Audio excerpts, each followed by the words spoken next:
Kain na lang sila pagdating. Inaayos ko na yung tubig nila, pagkain, tsaka meriendang pinapay. Ayan mga boss. Gutom na yan.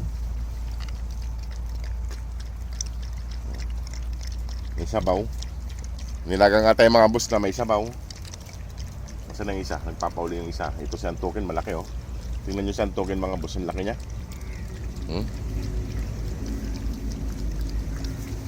Kain na sila. Kain na sila. Ay mga boss, kain na silang apat.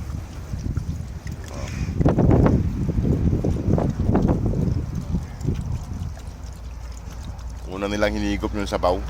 Sabaw ng kanila, pagkain.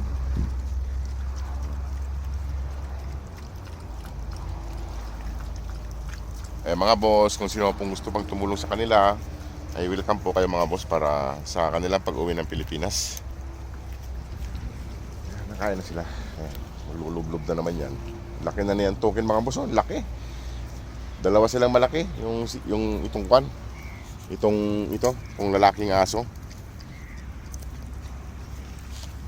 Yan, ginutom sila.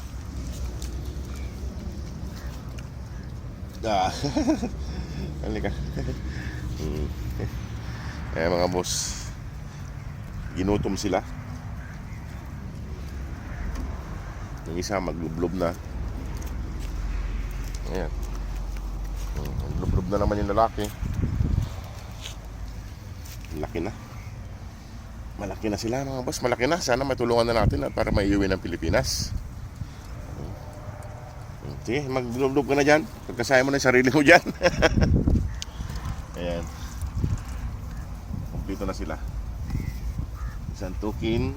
Hindi naggala ngayon. Hindi naggala. Hindi sila naggala ngayon mga boss. Ay salamat naman at dito lang sila kasi mahirap. Mahirap kasi dun sa amin mga boss. Maraming sasakyan dun sa may accommodation namin. Tingnan nyo. Ano nangyari? Nangyari dyan ha? Ano? Si Antukin. Gala. Ayan. Gutom sila mga boss. Ginutom sila. Panay ang gala mo. Maggala ng maggala. Ayan yung tatlo mga boss. Ginutom yung tatlo. Ano? Ayan. Psst! Mag-aaway siya, mag-aaway dyan. Ang dami-dami pagkain dyan.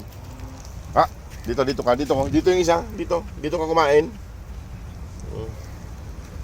Ito mga boss yung kapon eh. Ano siyang araw eh. Yung napahiwalay. Itong isang to. Buti nakabalik siya.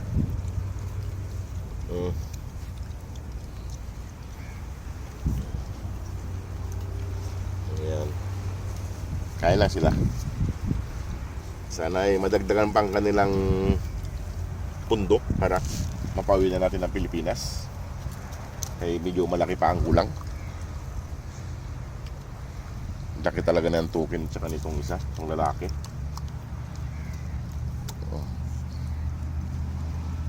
Hindi sila umalis ngayon mga boss. Dito lang sila. Sa may damuhan lang sila. Pag papunta ako sa may damuhan ay mga nakikihintay na dun sa may kalsada. Ay sa may bungad. Kaya na tinapahig siya tukin. May tubig sila rito. Dito na. Sige mga boss, at ako ay magpapaalam na rin. Ayan, papalambing na naman siya tukin. Papahawak na naman. Sige mga boss, salamat po. Salamat po sa nagpapadala para sa kanilang pag-uwi. Salamat po sa mga bagong pasok na followers, sa mga datiang followers. Salamat po sa inyo lahat. Salamat po sa panonood. God bless po.